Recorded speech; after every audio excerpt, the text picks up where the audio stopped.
Pag-asa naglabas ng Tropical Cyclone Threat Potential Forecast. Mga posibleng bagyo binabantayan sa loob ng 2 linggo.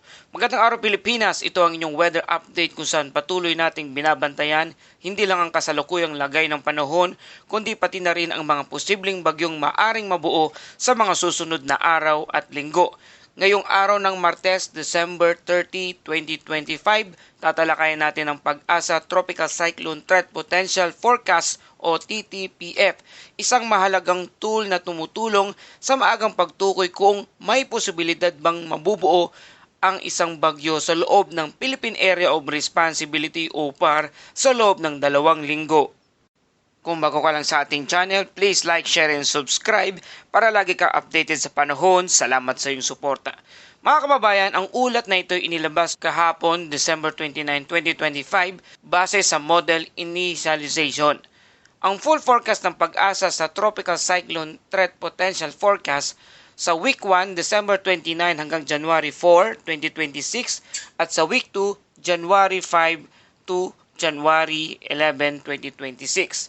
Ayon sa Week 1 forecast, walang nakikitang Tropical Cyclone-like Vortex o TCLV sa loob ng Pag-asa Monitoring Domain o PMD. Ayon sa mga modelo, napakaliit ng tsansa ng pagbuo ng Tropical Cyclone-like Vortex sa unang linggo. Kaya naman, sa Week 2 forecast, may posibleng paglitaw ng isang Tropical Cyclone-like Vortex o TCLV-1. Ang lokasyon ay malapit sa Southern Palawan. Ngunit mababa pa rin ang posibilidad na ito ay maging isang ganap na bagyo. Kaya ang bottom line, ang Tropical Cyclone Threat Potential ay unlikely sa kabuuan ng forecast period. Batay sa pagsusuri ng Pag-asa, ang kasalukuyang atmospheric pattern ay hindi favorable para sa agarang pagbuo ng bagyo. Kulang pa ang kombinasyon ng sapat na rotation, consistent convection at favorable upper level winds. Kahit may binabantayang galaw malapit sa Southern Palawan sa Week 2, ito ay hindi pa sapat upang ideklarang mataas ang banta ng bagyo. Ibig sabihin mga kababayan, may binabantayan pero walang agarang panganib sa ngayon. Mga kababayan, ang mahalagang linawin natin ang Tropical Threat Potential Forecast ay hindi babala, kundi advanced guidance lamang. Kapag sinabing unlikely ang Tropical Cyclone Threat Potential, ang ibig sabihin nito ay walang inaasahang bagyo sa loob ng ating Philippine Area of Responsibility o PAR sa mga susunod na 2 linggo. Ngunit patuloy pa ring binabantayan ang pagbabago ng hangin at ulap. Isipin natin ito bilang isang tahimik ang dagat ngayon pero may bantay sa radar sakaling magbago ang ihip ng hangin. Kung sakaling magbago ang direksyon ng hangin, lumakas ang convection o bumilis ang pag-ikot ng sistema, agad maglalabas ng update ang Pag-asa. Kaya paalala sa ating safety reminders, huwag mag-relax ng sobra kahit unlikely ang bagyo. Gamitin ang impormasyon ito para sa mahinahong paghahanda, hindi panik.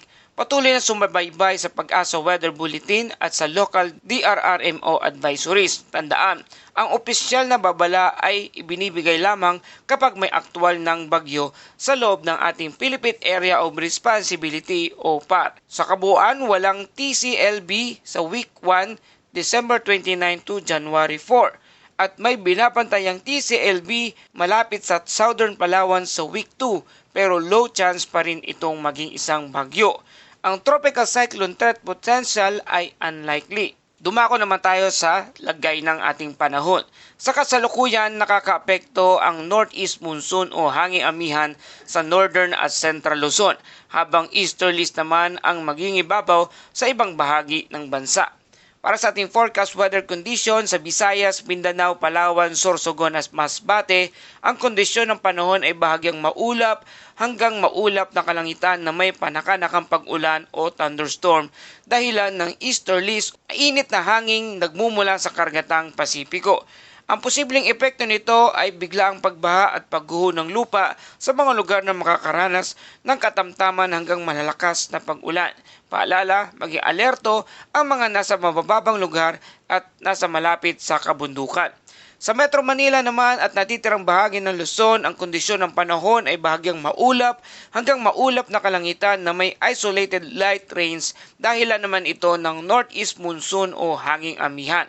Ang epekto ay walang inasang malaking epekto sa kabuuan. Asahan pa rin ang malamig at preskong simoy ng hangin lalo na sa gabi at madaling araw. Para sa ating forecast, wind and coastal water conditions sa Luzon, ang lakas ng hangin ay katamtaman hanggang malakas. Ang direksyon ay hilaga hanggang hilagang silangan at ang kalagayan ng dagat ay katamtaman hanggang maalon mula 1.2 hanggang 2.8 metro ang taas. Pinapayuhan ang maliliit na sasakyang pandagat na mag-ingat o iwasang pumalaot muna sa ngayon. Sa Visayas at Mindanao, ang lakas ng hangin ay mahina hanggang katamtaman, ang direksyon ng hangin ay silangan hanggang hilagang silangan, at ang kalagayan ng dagat ay bahagyang maalon hanggang katamtaman mula 0.6 hanggang 2.1 metro ang taas.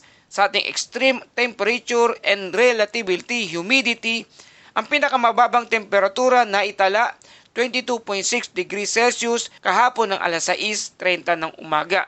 At ang pinakamataas na temperatura naman na itala 31.2 degrees Celsius kahapon ng hapon alas 2 ng hapon.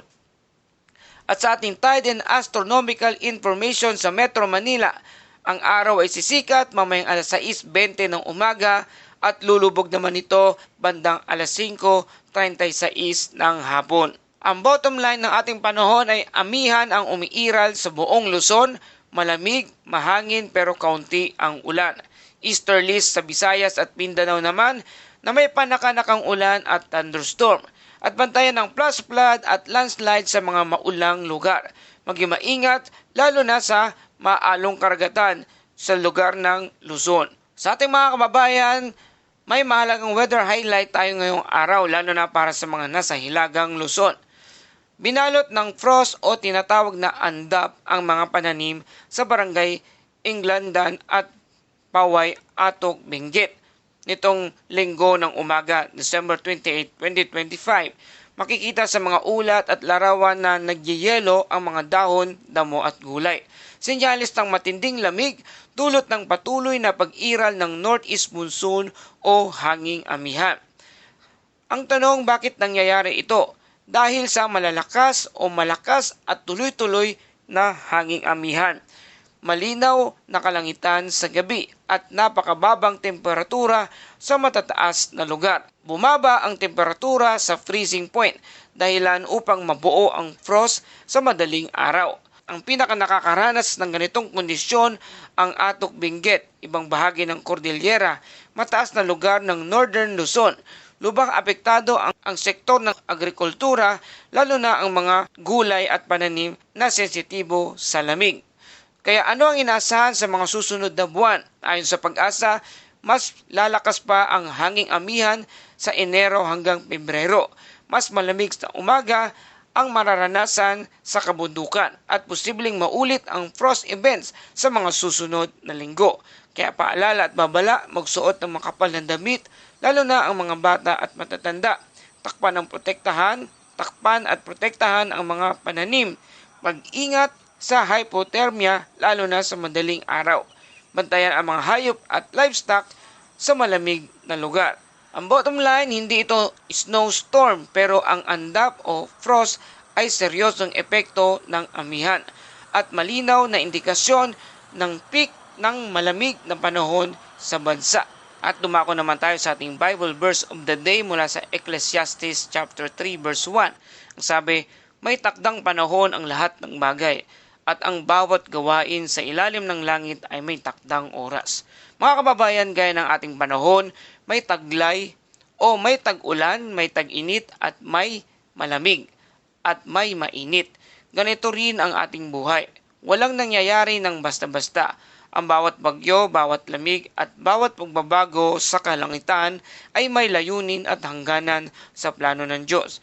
Sa gitna ng malamig na simoy ng amihan o sa pagdating ng ulan, pinapalalahanan tayo ng talatang ito na ang Diyos ay may takdang oras sa lahat ng bagay.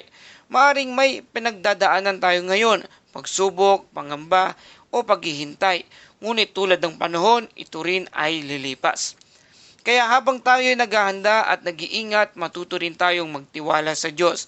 Sapagkat ang Diyos na may hawak ng oras at panahon, siya rin ang may hawak ng ating bukas. Patuloy tayong tulungan ng ating Panginoon na magtiwala sa bawat pagbabago ng buhay. Maraming salamat po sa iyong patuloy na pagtutok at pagtangkilik dito sa ating channel. Kung nagustuhan nyo ang ulat na ito, please like, share, and subscribe para lagi kayong updated sa panahon. Ito ang Pilipinas Weather ngayon na lagi nagpapaalala, maghanda, magiligtas, mag-alerto. Ingat tayong lahat.